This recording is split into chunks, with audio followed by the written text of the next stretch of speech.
నమస్తే welcome to prime nine desk analysis నేను మీ బ్రహ్మనాయుడు మొత్తానికి జనసేన పార్టీలు అయితే చేరికలు పెద్ద ఎత్తున అయితే చేరుతున్న పరిస్థితి కనబడతా ఉంది గతంలో 2014 ఎన్నికల్లో టీడీపీ బీజేపీ జనసేన కూటమి విజయ పతాకం ఎగరేసిన పరిస్థితి ఉంది అయితే ఆ తర్వాత 2019 ఎన్నికల్లో మూడు పార్టీలు విడివిడిగా పోటీ చేయడం వల్ల నష్టపోయామనేటువంటి భావన అయితే మూడు పార్టీలో ఉంది జగన్మోహన్ రెడ్డి 2019 ఎన్నికల్లో 151 సీట్లతోటి అధికారాన్ని అయితే కైవసం చేసుకున్నారు అయితే ఇప్పుడు రానున్న ఎన్నికల్లో 2024 ఎన్నికల్లో టీడీపీ జనసేన కలిసి ఎన్నికలకి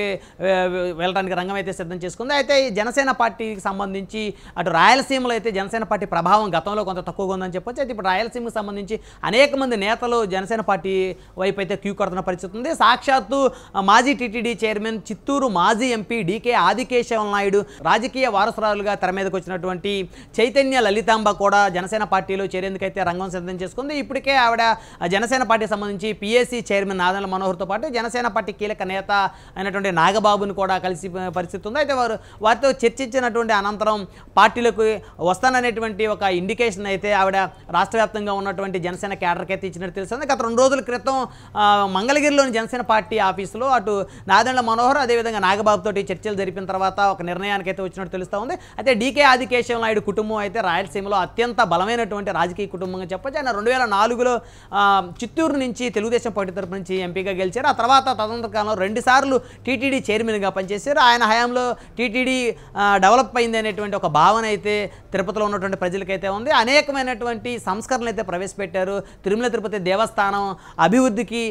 పెద్ద ఎత్తున కృషి చేసినటువంటి వ్యక్తి ఎవరైనా ఉన్నారంటే ఖచ్చితంగా అది డీకే ఆదికేశవ నాయుడు అని చెప్పొచ్చు అలాంటి డీకే ఆదికేశవ నాయుడు రాజకీయ వారసురాలుగా చైతన్య లలితాంబ రావడం అయితే జనసేన పార్టీకి కలిసి వచ్చేటువంటి అంశం ఆవిడ ఉన్నత విద్యావంతురాలుగా ఉన్నారు అదేవిధంగా ఎంటర్ప్రెన్యూర్గా ఉన్నారు అనేక వ్యాపార సంస్థల్లో కీలకమైనటువంటి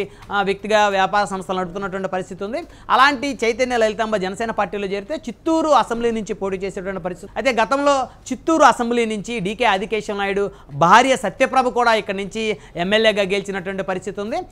ఇప్పుడు తన తాత రాజకీయ వారసత్వాన్ని పుణికిపుచ్చుకున్నటువంటి ఎవరైతే చైతన్య లలితాంబ ఉన్నారో డీకే ఆదికేశవ నాయుడు మనవరాలు ఆవిడ జనసేన పార్టీలో కనుక చేరితే ఖచ్చితంగా చిత్తూరు అసెంబ్లీ నుంచి విజయం సాధించేటువంటి అవకాశాలు అయితే స్పష్టంగా ఉన్నాయి రాయలసీమలో బలిజ సామాజిక వర్గానికి పెద్ద దిక్కుగా ఉండేటువంటి డీకే ఆదికేశవ నాయుడు కుటుంబం అయితే కొన్నాళ్ళుగా రాజకీయంగా స్తబ్దుగా ఉంది ఆయన మరణానంతరం ఆ కుటుంబం అయితే రాజకీయాల్లో ఆ స్థాయిలో అయితే ప్రభావం అయితే చూపలేకపోయింది అయితే డీకే ఆదికేశవ నాయుడు కుటుంబం కనుక జనసేన పార్టీలో చేరితే రాయలసీమలో ప్రత్యేకించి చెప్పాలంటే చిత్తూరు జిల్లాలో జనసేన పార్టీ ఖచ్చితంగా బలపడుతుంది అనేటువంటి ఒక అంచనాకైతే జనసేన పార్టీ అధిష్టానం అయితే ఉన్నట్టుంది మొత్తానికి అటు టీడీపీతో కూడా డీకే ఆదికేశవ నాయుడు కుటుంబానికి అయితే సత్సంబంధాలు ఉన్నాయి ఎందుకంటే తెలుగుదేశం పార్టీ నుంచి డీకే ఆదికేశవ నాయుడు కానీ ఆయన భార్య కానీ తెలుగుదేశం పార్టీ నుంచి ఎమ్మెల్యేలుగా ఎంపీలుగా గెలిచిన పరిస్థితి ఆయన తెలుగుదేశం పార్టీ హయాంలోనే చంద్రబాబు నాయుడు మద్దతుతోనే ఆయన టీటీడీ చైర్మన్గా 2 సార్లు పనిచేశారు ఖచ్చితంగా అటు టీడీపీ జనసేన అలయన్స్లో కూడా తెలుగుదేశం పార్టీ కూడా చిత్తూరు అసెంబ్లీ టికెట్ మీద డీకే ఆదికేశవ నాయుడు మనవరాలకి టికెట్ ఇచ్చేందుకు ఏ విధంగా నిరాకరించేటువంటి పరిస్థితి అయితే ఖచ్చితంగా లేవని చెప్పుకోవచ్చు అదేవిధంగా ఆర్థికంగా రాజకీయంగా సామాజికంగా అత్యంత బలవంతరాలుగా ఉన్నటువంటి